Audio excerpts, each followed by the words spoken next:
Right now, we're in the Thomas P. Murphy Design Studio building, which won the title of 2018 Building of the Year, the highest distinction by the prestigious World Architects, which is a premium network of architects and building professionals.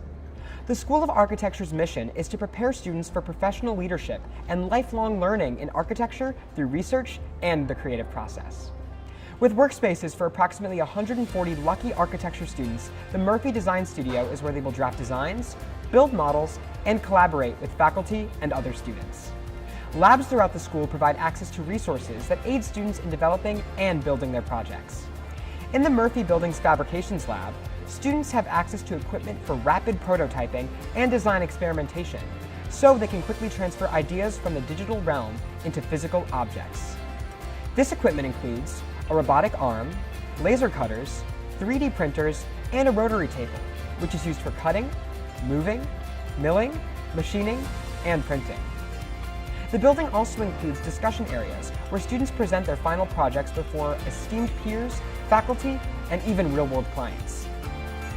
The facility provides yet another space for collaboration and exchange of ideas, essential for the hands-on nature of the School of Architecture curriculum.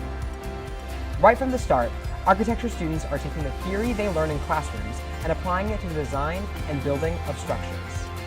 Guided by distinguished faculty, students learn to merge design theory and practice to create global, sustainable, and equitable real-world solutions.